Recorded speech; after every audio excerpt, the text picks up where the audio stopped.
디모데전서 4장 1절부터 5절까지 말씀을 통해서 교회다운 교회 오늘 8번째 시간 이런 자를 경계하라 제목으로 말씀을 받습니다.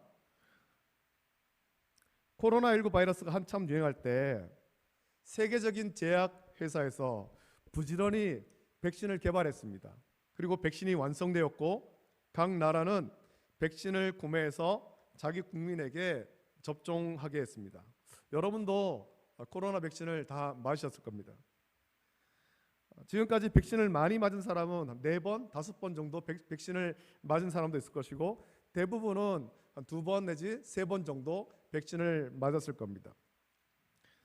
코로나19 바이러스가 유행하면서 많은 어떤 그 음모론이 있었고 많은 사람이 그 음모론에 현혹되어서 거짓말을 진짜로 믿기도 했습니다. 그 중에 몇 가지를 보면 이런 음모론이 있었죠. 세계 인구가 너무 많으니까 지금도 세계 인구는 한 70억이 넘어갑니다. 우리나라는 점점 인구가 줄지만 세계적으로 볼 때는 인구가 점점 늘어가고 있고 70억을 넘어서 80억으로 향해 달려가고 있는 중이거든요. 인구가 너무 많으니까 프리메이슨이나 일루미나티 같은 국제적인 비밀 결사 조직이 세계 인구를 절반으로 줄이려고 일부러 바이러스를 퍼뜨렸다, 그런 음모론도 있었고, 코로나19 바이러스가 유행하면서 다른 백신과 비교해서 무척 빠르게 백신이 개발된 것을 두고 제약회사에서 자기 백신을 팔려고 일부러 코로나19 바이러스를 퍼뜨렸다, 이런 음모론도 있었습니다. 그렇지 않고서는 백신을 그렇게 빨리 개발할 수 없다고 주장하면서 그 음모론이 힘을 얻기도 했습니다. 또 여러분들도 많이 들었을 텐데 국가가 국민을 통제하려고 백신을 의무적으로 맞춘다, 이런 음모도 있었죠. 백신이 인체에 sab입하는 베리칩 혹은 전자태그라고 하면서 이것으로 국가가 국민을 통제하려고 한다라는 음모론이었습니다. 이 음모론은 특히 요한계시록 13장에 기록된 짐승의 표와 결합해서 많은 성도가 백신 접종을 거부하기도 했습니다. 지금은 이단으로 규정된 인터콥이라는 그 단체가 있습니다. 그 본부장 최바울이라는 분은 코로나 백신은 빌 게이츠와 비밀 정부의 계략으로 백신을 접종한 사람은 DNA가 변이되어서 그들의 노예가 된다라고 주장해서 아주 큰 파장을 일으키기도 했습니다. 코로나19 바이러스가 창궐할 때 백신을 접종했지만 사망하는 사람이 나오고 백신 접종에 부작용을 호소하는 사람이 많으면서 이런 음모론이 힘을 얻었고 많은 사람이 정말 그런가 보다 음모론을 믿기도 했죠. 여러분은 어떻습니까? 여러분은 그런 이야기를 들을 때 여러분은 어떻게 하셨습니까? 여기저기서 그런 음모론이 들려올 때 여러분들은 어떻게 반응했습니까? 세상에는 많은 이야기가 있습니다. 그 중에는 학문적 진리도 있지만 사람의 입에서 입으로 전해지는 이야기도 있고 더러 악한 목적을 가진 거짓말도 있습니다. 특히 지금은 인터넷과 통신이 발달해서 그런 이야기는 순식간에 전 세계로 퍼지는 거예요.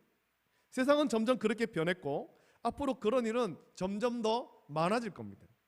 이런 때 교회와 성도는 어떻게 해야 하느냐라는 거죠. 어떻게 해야 교회다운 교회를 세울 수 있고 교회다운 교회를 지킬 수 있고 주님 다시 오실 그날까지 우리가 온전한 믿음을 지킬 수 있을까 하는 거죠.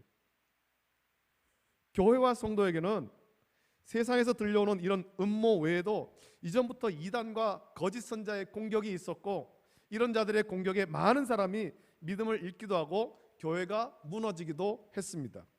이런 상황에서 어떻게 하면 하나님이 기뻐하시는 온전한 교회를 세우고 온전한 믿음을 우리가 지킬 수 있느냐라는 거죠. 바울은 이 디모데에게 편지를 보내며 건강한 교회, 교회다운 교회, 하나님의 기뻐하시고 온전하신 뜻을 따르는 교회를 세우기 위해서 이런 자들을 경계하라라고 권면합니다. 우리는 이 말씀 묵상하면서 오늘 우리 교회도 교회다운 교회, 주님의 기뻐하시고 온전하신 뜻을 따라서 세워지는 건강한 교회가 되기를 묵상하고 결단하는 성도가 되기를 예수님의 이름으로 축복합니다.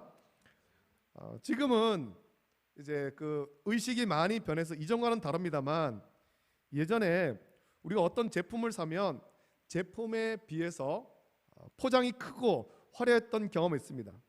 실제 그 포장 안에 들은 그 포장지 안에 들은 제품은 손바닥만한데 그것을 포장하는 박스는 이만한 그런 포장으로 돼 있는 그런 일들을 우리가 경험한 적이 있지 않습니까? 또 마트에서 과자를 사면 과자가 많이 든 것처럼 굉장히 빵빵한데 실제 봉지를 뜯어보면 그 안에 내용물은 생각보다 적었습니다. 이게 과자가 부서지지 않도록 질소 포장을 해서 그렇다고는 합니다만 큰 봉지에 비해서 적은 내용물을 보며 사람들이 실망하는 거죠. 야, 이거 과자 회사에서 사람들을 속이는 거다, 기만하는 거다. 봉지는 빵빵하고 큰데 안에 내용물은 너무 적다, 우리를 속였다, 그렇게 생각하죠. 이렇게 내용물에 비해 포장이 큰 것을 과대 포장이라고 합니다. 크고 화려한 포장으로 사람들에게 내용물을 속이는 거죠. 음모론은 일종의 과대 포장입니다. 그리고 음모론은 거짓말이지. 어떤 일에 관해서 우리가 의심할 수는 있지만 그렇다고 확실한 증거도 없으면서 거짓말을 퍼뜨리는 것은 옳지 않습니다. 그런 음모, 거짓말은 다른 사람을 미혹하는 것이기 때문에 그렇죠. 진리에서 떠나게 만들고 같이 의심하게 만들고 거짓에 속게 만드는 거예요. 지금까지 교회에는 이런 음모론을 주장하는 사람, 거짓말하는 사람이 있어 왔고 우리 예수님이 다시 오실 때까지 그런 사람은 계속 있을 것입니다. 그들은 음모론과 거짓말로 교회를 어지럽게 하고 성도를 미혹해서 믿음에서 떠나게 만드는 거예요. 두렵게 만들고 그래서 믿음에서 떠나게 만들죠. 이런 사람은 자기도 믿음에서 떠났으면서 다른 성도도 믿음에서 떠나게 하는 자이기에 교회와 성도에게 이런 사람은 전혀 유익하지 않은 사람입니다. 바울은 이런 자들은 믿음에서 떠나 미혹하는 영과 귀신의 가르침을 따르는 사람이며 자기 양심이 화인을 맞아서 외식함으로 거짓말하는 자들이다, 그렇게 말했습니다. 그리고 우리가 아무리 경계해도, 교회가 아무리 경계해도 이런 자들은 계속 교회와 성도를 파고듭니다. 1절을 보면 바울은 이렇게 말하죠. 그러나 성령이 밝히 말씀하시기를 이라고 했습니다. 성령이 밝히 말씀하시기를. 교회 안에 음모론을 펼치며 미혹하는 자, 거짓말로 성도를 미혹하는 자가 들어온다는 것은 이게 바울의 주장이 아닙니다. 바울이 그렇게 말하는 것이 아니라 성령께서 말씀하신 거예요. 이 땅에 있는 교회에 미혹하는 자들, 거짓말하는 자들은 계속해서 파고들 것이다 라는 거죠. 이것이 이 땅에 있는 교회의 어려움 아니겠습니까? 우리가 아무리 믿음 생활을 잘하려고 해도 이런 자들은 끊임없이 들어오게 마련이에요. 아무리 복음을 전하고 하나님 말씀으로 경계해도 이 땅에 있는 교회는 이런저런 사람이 모이기에 온전히 복음을 따르지 않은 채 음모론을 펼치고 거짓말하는 자들이 들어올 수밖에 없는 겁니다. 바울은 그들은 미혹하는 영과 귀신의 가르침을 따른다고 했습니다. 이 교회에서는 오직 복음만 선포되고 복음만 따라가야 되는데 이들은 복음을 전하지 않습니다. 성경적 가르침이 아니라 자기 마음대로 생각하는 것, 자기가 옳다고 주장하는 것, 자기 신념을 하나님의 뜻이라고 포장하는 거예요. 과대 포장하는 거죠. 넷플릭스에서 방영되어 많은 교회와 성도가 다시 경각심을 가지게 되었고 많은 불신자도 저들은 악한 자들이라고 생각하게 한 나는 신이다, 신이 배반한 사람들이라는 방송이 있었습니다. 여러분들은 보지 못하신 분도 상당히 많을 텐데 그 방송을 보지 못해도 거기에 나오는 이단 사이비에 대한 이야기들을 우리가 그전부터 많이 들어보지 않았습니까? JMS 정명석으로부터 시작해서 여러 사이비와 이단이 사람을 어떻게 현혹했고 어떻게 악한 짓을 했는지, 또 왜 그들에게 속은 사람이 벗어나지 못하는가에 대해서 그 넷플릭스에서 방송했습니다. 그 PD가 정말 목숨을 걸고 그렇게 취재했고 방송했죠. 여러분 한번 생각해 봤습니까? 그들에게 속은 사람들은 왜 거기서 벗어나지 못할까요? 왜 벗어나지 못할까? 그들에게 속아서 악한 일을 당한 사람이 왜 그들에서 벗어나지 못하느냐라는 겁니다. 정명석한테 속아가지고 20대의 젊은 여성들이 참 그 젊고 아름다운 그 시절에 참 몹쓸 일을 당했어요. 자기 인생에 정말 부끄러운 일이고 정말 가슴 아픈 일을 당했음에도 불구하고 왜 거기서 빠져나오지를 못한 채 계속 거기 머물러 있느냐라는 거죠. 이단 사이비한테 가진 것을 다 빼앗겼습니다. 재산을 빼앗기고 다 빼앗겼습니다. 그런데도 왜 거기서 못 헤어나오느냐라는 거예요. 여러분 한번 생각해 봤습니까? 왜 못 나올까요? 취재를 하니까 이렇게 나온 거죠. 그들은 그들에게 악한 일을 당했지만 마음에 이런 마음이 있는 겁니다. 아니 혹시 저들이 진짜 메시아라면, 내가 저 사람한테 악한 일을 당했고 참 부끄러운 일을 당했지만 저 사람이 진짜 메시아라면, 그래서 저들에게서 벗어나면 천국에 가지 못할까 봐 두려워서 악한 일을 당했지만 못 빠져나온다는 거예요. 참 어리석지 않아요? 우린 참 어리석다 생각하지만 그들은 그들의 그런 어떤 거짓말에 속아서 그렇게 되고 있는 거예요. 왜 이런 일이 생기겠습니까? 여러분은 그와 같은 자들에게 속지 않을 자신 있습니까? 저 사람은 참 어리석어서 그렇지, 저 사람들 성경 몰라서 그렇지, 나는 절대로 저런 이단 사이비한테 안 속아, 자신 있게 말할 수 있습니까? 참 안타까운 일이지만 여러분, 신천지에 넘어간 목사님들도 많고 심지어 신학교 안에도 신천지 따르는 사람들도 많이 있다라는 거예요. 그들을 걸러내려고 많이 애를 쓰고 있는 중이에요. 신학교에 가서 성경을 공부하고 신학을 공부했지만 이단 사이비한테 넘어간다는 겁니다. 평신도들도 넘어간다는 거예요. 그들의 거짓말이 현혹되어서. 우리는 우리의 믿음을 자신할 수 없습니다. 나는 절대로 안 넘어져, 난 절대로 이단 사이비한테 안 속아, 그렇게 자신 있게 말할 수가 없는 거예요. 우리 연약함을 고백하면서 날마다 주님 앞에 엎드리고 또 말씀으로 나 자신을 쳐서 복종시키고 말씀을 따라가야 되죠. 그래야 안 넘어지죠. 우리의 힘과 능력은 미약하기 짝이 없습니다. 이단 사이비한테 속는 것 1도 아니에요. 1도 아니에요. 여러분, 우리의 믿음이, 저와 여러분의 어떤 믿음이 색으로 표현되면 얼마나 좋겠습니까? 우리가 이렇게 있지만, 평범하겠지만 우리의 어떤 믿음의 모습이 우리의 삶 속에 어떤 색으로 표현된다면, 예를 들면 우리 머리 뒤에 뭐 후광이 있고, 성화에 보면 나오지 않습니까? 후광이 있어서 우리의 믿음의 색깔이 후광으로 나타나면 얼마나 좋겠습니까? 믿음이 아주 좋은 사람은 예수님의 붉은 피, 깨끗하고 붉은 피, 그런 어떤 색이나 아니면 황금빛, 노란빛으로 그렇게 있고, 믿음의 불순물이 섞인 사람은 이게 검정색이 점점 섞이고, 그러다가 믿음에 떠난 사람들은 완전히 시꺼먼색이 되고, 그게 우리 눈으로 보인다면 얼마나 좋겠습니까? 우리 머리에 후광이 있고 색으로 표현된다면 얼마나 좋겠어요. 그러면은 그걸 보면서 저 사람은 믿음이 좋은 사람이구나, 저 사람은 믿음을 점점 잃어가는 사람이구나, 저 사람은 믿음이 없는 사람이네, 표현되니까. 근데 그런 게 없잖아요. 저와 여러분들의 그런 게 없잖아요. 우리의 믿음은 그렇게 표현할 수도 없고 증명할 수도 없습니다. 그래서 제멋대로 성령 받았다고 떠들어대거나 능력 받았다고 떠들어댈 때 이것이 아니다 라는 증거를 찾아내기가 어렵다라는 겁니다. 그래서 기독교만 아니라 대부분 종교에 가짜와 사이비가 많이 있습니다. 요즘 TV를 보면 무당의 콘셉트로 나오는 프로그램이 여럿 있습니다. 예전부터 그런 게 있었죠. 뭐 여러분들도 들어보셨을 텐데 무릎팍도사 뭐 이런 것들, 그런 거 있었잖아요. 그걸 보면서 제 마음에 좀 안타까운 마음이 드는 거예요. 많은 사람이 예능 프로그램으로 그것을 봅니다만, 그냥 재밌다고 그렇게 봅니다만, 그런 것을 통해 점점 무당과 사이비, 이단이 우리 생활 속에 아무렇지도 않은 것처럼 파고들고 있는 거예요. 시내에 가면 그런 어떤 점치는 데가 있지 않습니까? 뭐라고 그러죠? 이게 타로 점치는 데가 있어요. 많은 사람들이 거기 가서 재미삼아 그렇게 하고 있는 거예요. 아무렇지도 않은 것처럼. 그렇게 하면 안 되는데, 그게 점점 우리 생활 속에 아무렇지도 않은 것처럼 그런 무당과 이단과 사이비가 그냥 막 파고들고 있는 거예요. 그리고 점점 많은 사람이 복음의 진리를 떠나 그런 무당과 사이비, 이단, 음모론과 거짓말에 현혹되고 의지하고 있다는 겁니다. 우리가 이런 것에 속지 않으려면 어떻게 되겠습니까? 우리에게 주신 유일한 진리, 복음에 집중하고 복음만 따라가야 되는 것입니다. 그래야 그런 무당과 이단과 사이비, 거짓에 속지 않고 진리의 길을 따라갈 수가 있는 것입니다.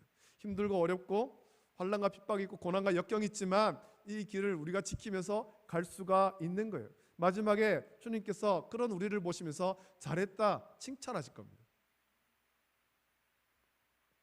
복음에만 집중해야죠. 바울이 디모데에게 권면할 때 믿음에서 떠나 미혹하는 영과 귀신의 가르침을 따르는 자, 자기 양심이 화인을 맞아서 외식함으로 거짓말하는 자들이 주장한 것을 보십시오. 그들은 이런 주장을 했다라고 말합니다. 그들은 결혼하지 말라고 가르쳤습니다. 결혼이 죄다 그렇게 주장한 거예요. 아마 이 결혼하지 말라고 한 것은 그때는 성도의 수가 많지 않았고 결혼을 약속한 사람 중에는 같은 믿음을 가지지 않은 사람도 있었는데 구약 성경을 보면 이방인과 결혼한 것을 금했기 때문에 결혼을 약속한 사람이 불신자라면 그 결혼은 하지 말아야 된다. 결혼하지 말아라. 그렇게 주장했습니다. 또 하나, 어떤 음식물을 먹지 말라고 주장했죠. 아마 그들이 먹지 말라고 주장한 것은 당시 시장에서 파는 그런 고기 종류였을 겁니다. 당시 대부분 고기를 도살하는 곳은 우상의 신전이었고 시장에서 파는 고기 대부분은 우상의 제물인 경우가 대부분이었습니다. 그 신전에 바치고 거기서 고기가 다시 시장으로 흘러나온 거예요. 그래서 시장에서 파는 고기를 사서 먹는 것은 우상을 섬기는 것이기 때문에 먹지 말아야 된다라고 주장했죠. 이들의 주장을 한번 보면 어떻게 보면 참 경건하게 들립니다. 불신자와 결혼하지 말아라, 우상에 바친 재물 먹지 말아라. 어떻게 보면 무척 경건한 것처럼 보이는데 바울은 이들이 믿음에서 떠나 미혹하는 영과 귀신의 가르침을 따르는 것이고 자기 양심이 화인을 맞아서 외식함으로 거짓말하는 자들이다. 그렇게 했습니다. 물론 결혼을 준비하는 믿음의 청년은 믿음의 배우자를 찾아야 되고 믿음의 가정을 세워야 됩니다. 저는 우리 교회 청년들을 보면서 우리 청년들이 믿음의 배우자, 그런 믿음의 어떤 그런 사람들을 잘 만나고 그래서 믿음의 가정 세우기를 위해서 기도합니다.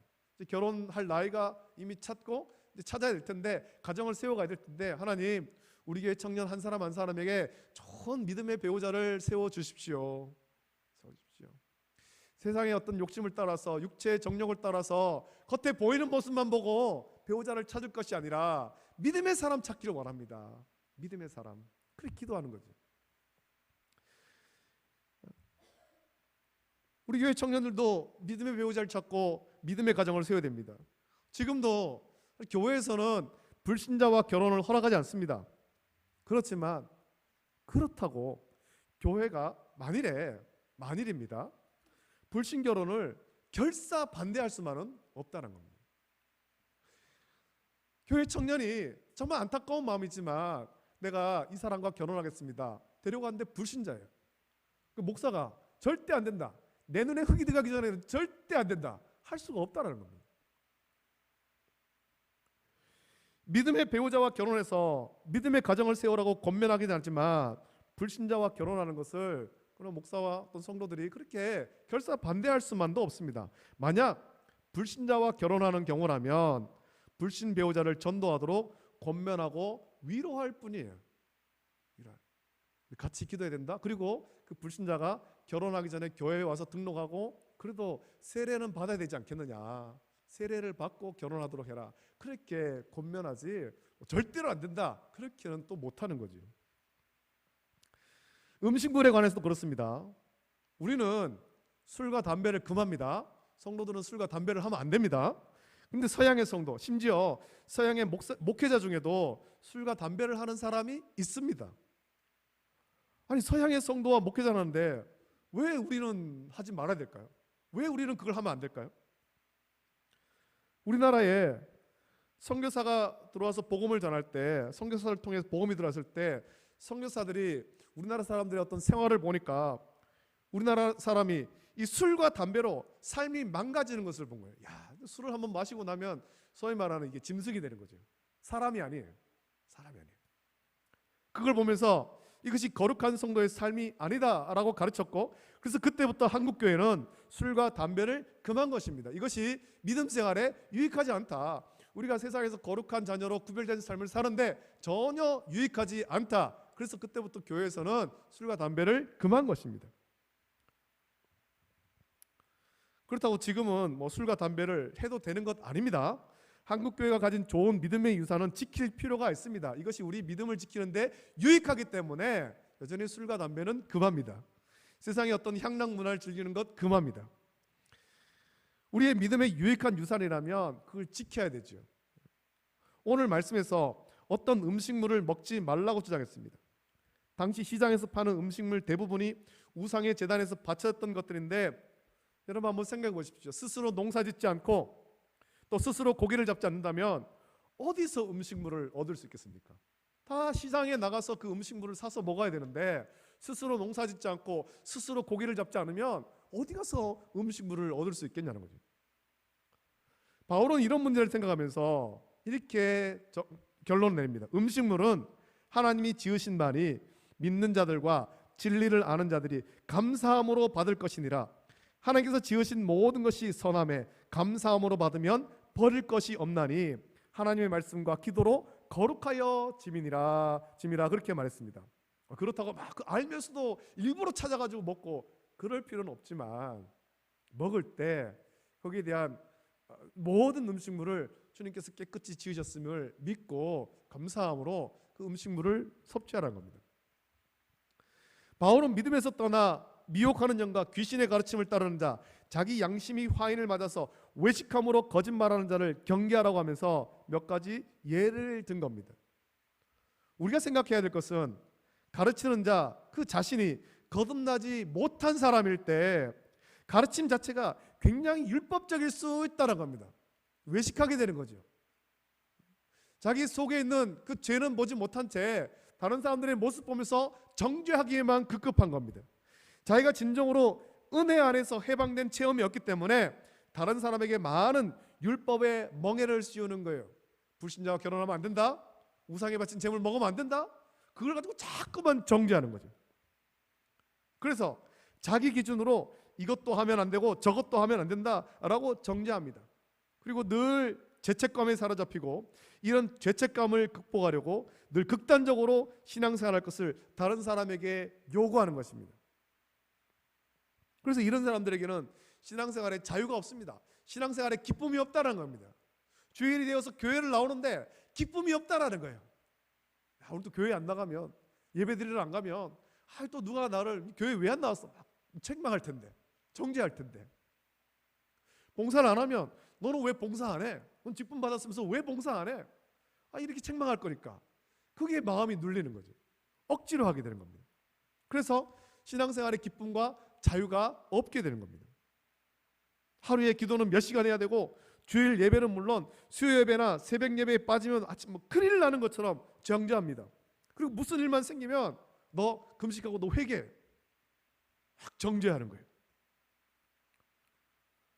바울은 이런 사람을 얘기를 하면서 이런 사람은 복음 안에서 주신 자유를 누리지 못하는 사람이다 라는 겁니다. 그리고 이런 상태로 다른 사람을 정죄하고 믿음에서 떠나 미혹하는 영과 귀신의 가르침을 따릅니다.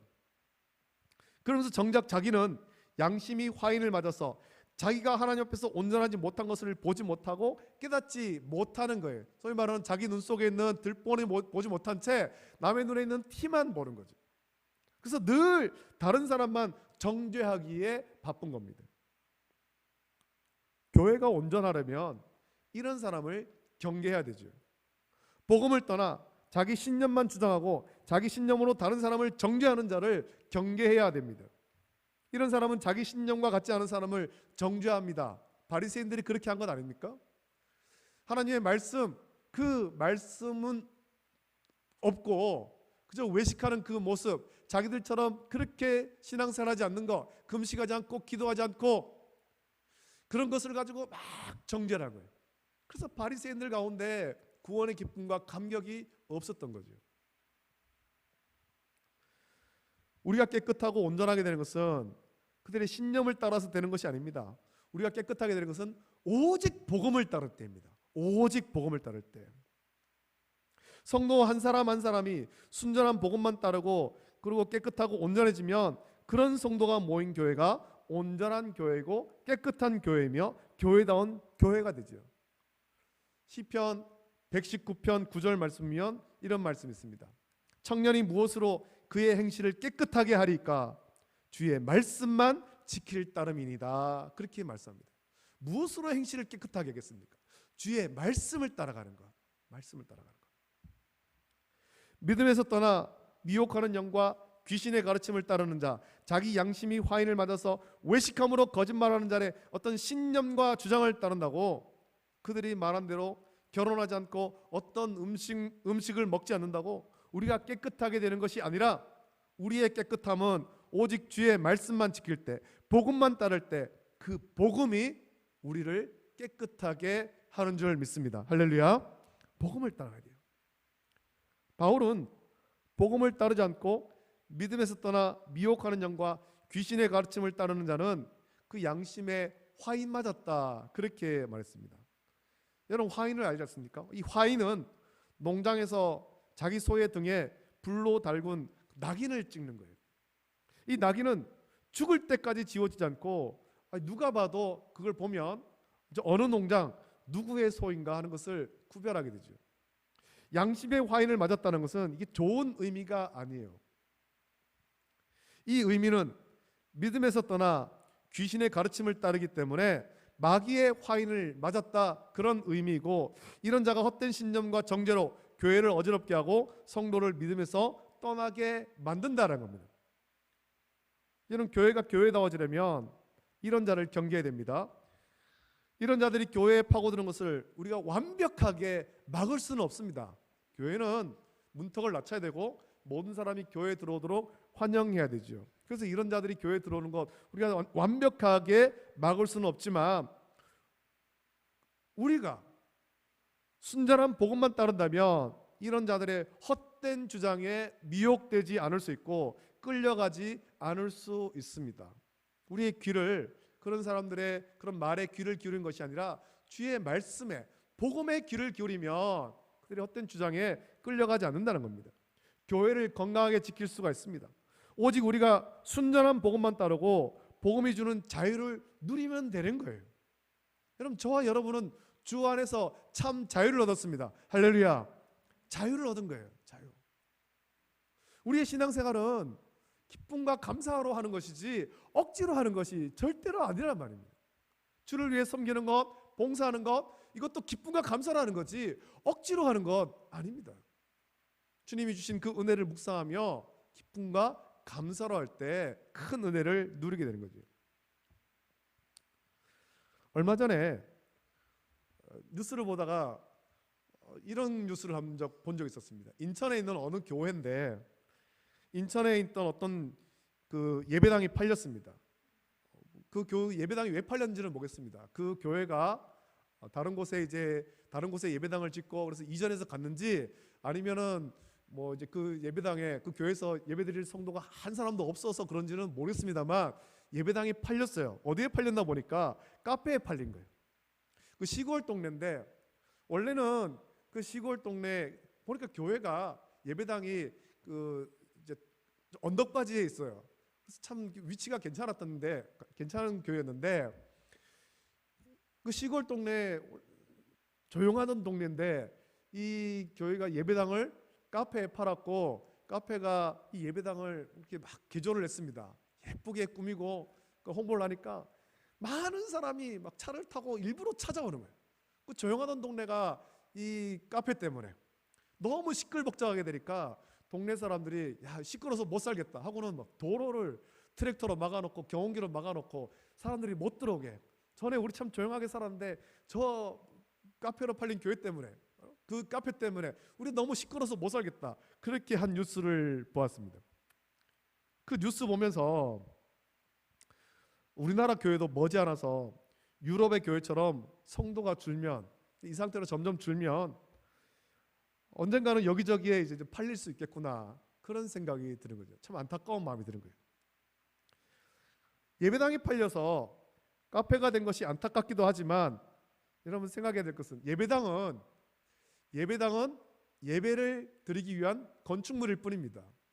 예배를 드리기 위한 건축물. 필요하면 더 크고 더 좋은 예배당을 건축할 수도 있고, 또는 교회의 형편을 따라서 기존 예배당을 헐거나 이거를 매각할 수도 있습니다. 그 예배당, 물론 우리 성도들이 피땀 흘려 헌금하고 그것으로 지은 예배당입니다만 건축물일 뿐이에요. 건축물. 우리에게는 건축물로의 예배당이 중요한 것이 아니라 그 안에 모여서 예배하는 성도, 주의 이름을 부르는 성도가 모인 교회가 훨씬 더 중요한 것입니다. 우리 예배당보다 이 안에 모여드리는 저와 여러분, 주의 이름을 부르며 예배하는 이 성도가 훨씬 더 중요한 겁니다. 그래서 우리가 어디에서 예배를 드리냐, 그것이 중요한 것이 아니라 어떤 사람이 모여 예배하느냐, 이게 더 중요한 것입니다. 그래서 요즘에 교회를 개척하는 분들 가운데는 건물을 임대해서 그렇게 예배당으로 꾸며가지고 예배를 하는 그런 목사님들보다도 강당이나 이런 곳을 빌려서 예배하는 그런 교회들도 많이 있습니다. 건축물이 중요한 것이 아니라 그 안에서 예배하는 주의 이름을 부르는 성도가 더 중요한 거죠. 그리고 거기 모인 성도가, 그 교회가 하나님의 기뻐하시고 선하신 뜻을 따라서 건강하게 세워지는 것이 훨씬 더 중요한 것입니다. 이 건축물로의 예배당은 번듯하지만 그 안에서 예배하는 성도가 믿음에서 떠나 미혹하는 영과 귀신의 가르침을 따르는 자, 자기 양심이 화인을 맞아서 외식함으로 거짓말하는 자에게 미혹되어서 복음에서 떠난다면, 거기 모인 사람들이 복음에서 떠난다면 그거야말로 교회의 위기인 거예요. 예배당이 없는 것, 그 위기보다 더 심각한 위기라는 거죠. 우리가 교회다운 교회, 건강한 교회, 우리 주님의 선하시고 기뻐하신 뜻을 따르는 건강한 교회가 되기 위해서 해야 될 가장 중요한 것은, 여러분 기억하십시오, 오직 순전한 복음만 따라가는 것입니다. 오직 순전한 복음, 오직 예수님만 따라가는 거예요. 복음이 우리를 자유하게 하는 것입니다. 죄로부터 자유하게 하는 것, 복음이 하는 거잖아요. 복음만 따라가면 거짓말을 하는 자들을 구별할 수 있고, 우리 심령에 순전한 복음만 새겨진다면 믿음에서 떠나 미혹하는 영과 귀신의 가르침을 따르는 자들의 헛된 주장이 거짓임을 분별할 수 있으며 거길 따라가지 않을 수 있습니다. 우린 이런 자들을 경계하면서 오직 순전한 복음을 따라서 건강한 교회, 건강한 성도로 세워지는 우리 월배 중국의 모든 성도 되시기를 예수님의 이름으로 축복합니다. 기도하겠습니다. 거룩하신 아버지 하나님, 사랑과 은혜를 감사드립니다. 우리가 디모데전서의 말씀을 묵상하면서 교회다운 교회 계속해서 묵상하고 있습니다. 아버지 하나님, 주님 다시 오실 그날까지 우리가 깨끗하고 순전하고 거룩한 믿음을 지켜야 되고, 또 우리 성도들이 함께 모여서 교회다운 교회, 우리 주님의 기뻐하시고 선하신 뜻을 따르는 아름다운 교회를 지켜나가고, 지킬 뿐만 아니라 더 부흥 성장시켜 나가야 될 텐데, 우리가 기록된 말씀 묵상하면서 우리가 세상의 헛된 소리에 따라갈 것이 아니라 오직 순전한 복음, 예수님의 말씀만 따라가고 복음이 주는 자유함을 온전히 누릴 수 있도록 은혜를 부어 주시옵소서. 아버지 하나님, 그래서 교회 안에 혹시라도 복음이 아닌 다른 것을 전하는 자들이 있을 때 거기에 귀를 기울이지 않도록 주여 우리를 지켜 주시옵소서. 거룩하신 예수님의 이름으로 감사드리며 기도합니다. 아멘. 찬송가 200장 찬송 함께 하시고 주님께서 가르친 기도로 예배를 마칩니다.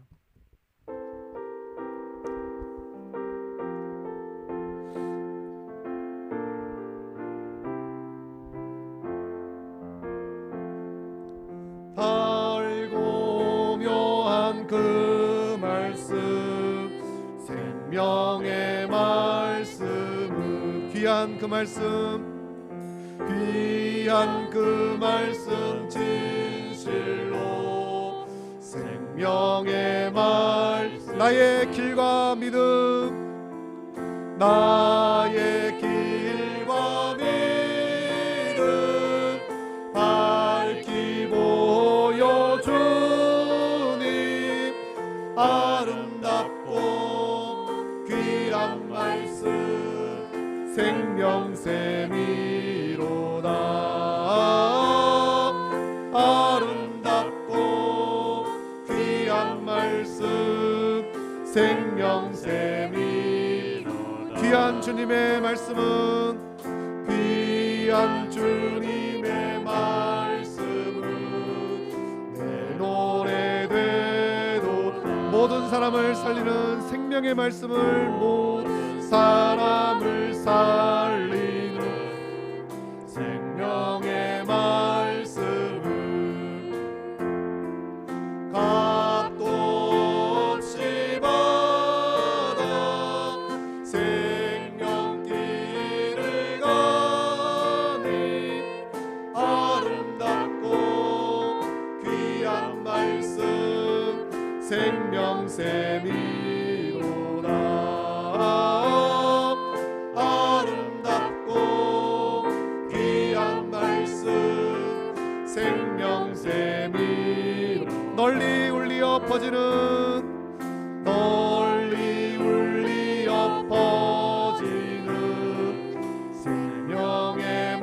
마음의 용서와 평안을, 마음의 용서와 평안을 골고루 주.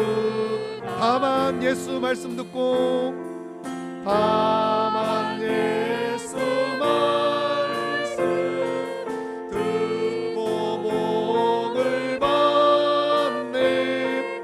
아름답고 귀한 말씀 생명샘이로다. 아름답고 귀한 말씀 생명샘이로다.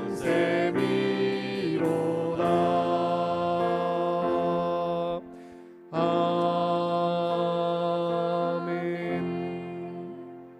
주님께서 하신 기도로 예배를 마칩니다. 하늘에 계신 우리 아버지여, 이름이 거룩히 여김을 받으시오며 나라가 임하시오며 뜻이 하늘에서 이루어진 것 같이 땅에서도 이루어지이다. 오늘 우리에게 일용할 양식을 주시옵고, 우리가 우리에게 죄 지은 자를 사하여 준 것 같이 우리 죄를 사하여 주시옵고, 우리를 시험에 들게 하지 마시옵고, 다만 악에서 구하시옵소서. 나라와 권세와 영광이 아버지께 영원히 있사옵나이다. 아멘.